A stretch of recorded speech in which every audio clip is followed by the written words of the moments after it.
కాదు, దాంతో పాటు ఇప్పుడు మేము డిస్కస్ చేసింది మీరు విన్నారు లేదో, ఈ ఐటీ సెక్టార్ కి సంబంధించి హైదరాబాద్ లో ఎన్ జనార్దన్ రెడ్డి గారు దానికి శ్రీకారం చుట్టారు. కానీ ఐటీ నా వల్లే అని చెప్పని చంద్రబాబు నాయుడు గారు చెప్పుకుంటారు. అట్లాగే జిఎంఆర్కి సంబంధించి కానీ ఓఆర్ఆర్కి సంబంధించి కానీ ఆనాటి కాంగ్రెస్ ముఖ్యమంత్రి అయినటువంటి రాజశేఖర రెడ్డి గారి కంట్రిబ్యూషన్ చాలా హ్యూజ్ కంట్రిబ్యూషన్ ఉంది. ఆ మధ్య ప్రైవేట్ సంభాషణలో కేవీపీ గారు కూడా చెప్పారు ఏంటంటే, దాన్ని శరవేగంగా నడపడం కోసం మేము మా ఇది కూడా తగ్గించుకొని ఇది కొంతమంది బ్యూరోక్రాట్స్ ఉంటారు, వాడు ఫైల్ పట్టానికి కదలదు, వాళ్ళకి ఏమేం కావాలో అది కూడా చేసి అసలు రెస్ట్లెస్ గా మేము దాన్ని చేసామని చెప్పని అంటారు. కానీ ఇదంతా నేనే చేశానని చెప్పని ఆయన చెప్తా ఉంటారు. సో ఇవన్నీ అసలు ఓవరాల్ గా అటు హైటెక్ సిటీకి సంబంధించింది కానీ, హైదరాబాద్ డెవలప్మెంట్ కానీ, జిఎంఆర్ కానీ, పిఓఎన్ఎస్ఆర్ ఫ్లైఓవర్ కానీ, చివరికి ఇప్పుడు తాజాగా భోగాపురం ఎయిర్పోర్ట్ కానీ, ఇవన్నీ నేనే చేసేసానని చెప్పుకునేటువంటి దీన్ని ఎలా చూడాలంటారు అసలు క్రెడిట్ క్లెయిమ్స్?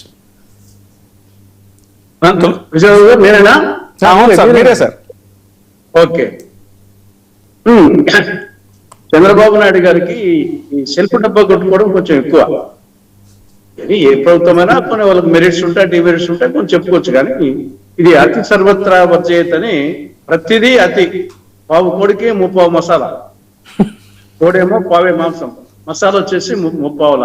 ఇది చంద్రబాబు నాయుడు గారు టీడీపీ ఆయన ముందు మొదలు పెడతాడు, దాన్ని టీడీపీ వాళ్ళు వచ్చేసి అందుకొని ఇది ఒక ఇప్పుడే కాదు మొదటి నుండి కూడా మీరు చెప్పినట్టు హైదరాబాద్ విషయంలో అప్పుడు 89లో వచ్చేసి రాజీవ్ గాంధీ గారు ప్రధానమంత్రిగా ఉన్నప్పుడు 85, 89 మధ్యలో అప్పుడు వచ్చేసి ఒక ఎలక్ట్రానిక్ విప్లవము, సమాచార విప్లవము ఇన్ని వచ్చిన నేపథ్యంలో 91లో ఎల్పిజి సిస్టమ్ రావడము, పివి నరసింహరావు, మన్మోహన్ సింగ్ పీరియడ్ లో అది దానికి మరింత ప్రాచుర్యం రావడము. అప్పుడు దేశంలో ప్రతి రాష్ట్రంలో ఎవరు ముఖ్యమంత్రి కంటే వాళ్ళకి అడ్వాంటేజ్ వచ్చింది, తట్టు మెట్రోపాలిటన్ సిటీస్ ఉండే రాష్ట్రాల ముఖ్యమంత్రులకు. ఆ నేపథ్యంలో ఈయన 95 ఆగస్టు వచ్చేసి ముఖ్యమంత్రి కావడము. ఆ నేపథ్యంలో కొంత డెవలప్మెంట్ జరిగింది. అది మొత్తం వచ్చేసి మొత్తం హైదరాబాద్ ఆయన నిర్మించినట్టు, మొత్తం చార్మినార్ కానుంటే ఉస్మానియా యూనివర్సిటీ, ఉస్మానియా హాస్పిటల్ అంతా ఆయన కట్టినట్టు మొత్తం ఆ యొక్క అతి ఎక్కువ చేస్తారు. ఇప్పుడు కూడా భోగాపురం విషయంలో సరే మీ వరకు కొంత మీ కంట్రిబ్యూషన్ ఉంది, గతం ఒక పార్టీ కంట్రిబ్యూషన్ కూడా ఉంది. దీన్ని ఎంత దాని వాస్తవాలు చెప్తే సరిపోతుంది, దానికి లేదు మరి ఇంకా ఓవర్ చెప్పుకున్నప్పుడు సమస్య వస్తుంది. మామూలుగా ఒక డెవలప్మెంట్ యాక్టివిటీ అంతవరకు చెప్తే బాగానే ఉంటుంది. నా ప్రకారం అయితే కాంగ్రెస్ ఎన్ని చెప్పుకోవాలా, మొత్తం శ్రీశైలం కానీ, నాగార్జున సాగర్, ప్రకాశం బ్యారేజీ, ధవళేశ్వరం బ్యారేజీ, ఈరోజు ఆంధ్రప్రదేశ్ అన్నపూర్ణగా ఉంది అంటే మొత్తం ఈ 4 ప్రాజెక్టే. తర్వాత ఏ ప్రాజెక్టు వచ్చేసి ఇప్పటికి పూర్తి కాలే. 40 ఏళ్ళు అయినా కానీ తెలుగంగా, గాలేనగరి, హంద్రేనివా అనేక మంది ముఖ్యమంత్రులు మారినారు, ఇంతవరకు పూర్తి కాలేదు. పూర్తి ఇంత ఉండేది 4. మరి ఇవన్నీ కాంగ్రెస్ శ్యామలో అని ఇంకా మొత్తం మేము చుట్టూ కొట్టుకుంటుంటే అది కొంతవరకు చెప్తే బాగుంటుంది తప్పనిచ్చేసి శుద్ధి ఎక్కువ. ఇక్కడ కూడా భోగాపురం విషయంలో కూడా అది ఏదో మొత్తం వచ్చేసి ఇంకా దేశంలో ఎక్కడ ఎయిర్పోర్ట్ లేనట్టు, గతంలో ఆంధ్రప్రదేశ్ లో కూడా ఎయిర్పోర్ట్ లేనట్టు, ఇప్పుడు ఇది మాత్రమే వచ్చినట్టు, ఇంతవరకు విమానాశ్రయం లేనట్టు. కడపలో కూడా విమానాశ్రయం ఉంది, తిరుపతిలో ఉంది, రాజమండ్రిలో ఉంది, విజయవాడలో ఉంది.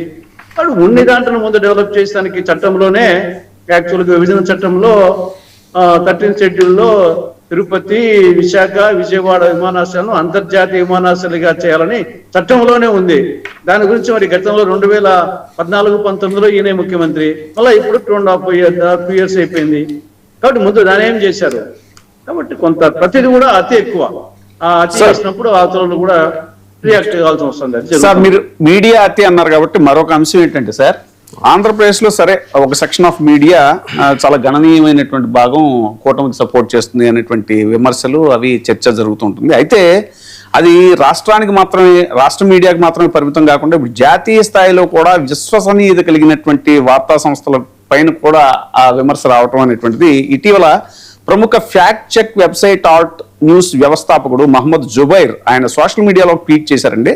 రాజకీయ మీడియా వర్గాల్లో అది చర్చనీయాంశమైంది. ఆంధ్రప్రదేశ్లో రాజకీయ పరిణామాలను కవర్ చేసే విషయంలో ప్రముఖ వార్తా సంస్థ press trust of India PTI తన తటస్థత పాటించడం లేదు అనేటువంటి ఆరోపణ ఆయన చేశారు. ఎందుకంటే ఇటీవల డిఎస్సి నియామకాల్లో జరిగిన అక్రమాల మీద విద్యాశాఖ మంత్రి నారా లోకేష్ రాజీనామా చేయాలని డిమాండ్ చేస్తూ వైఎస్ఆర్సీపీ చేసినటువంటి రాష్ట్ర వ్యాప్తంగా నిరసన కార్యక్రమాలు ఏవైతే ఉన్నాయో ఈ ఆందోళనలకు సంబంధించినటువంటి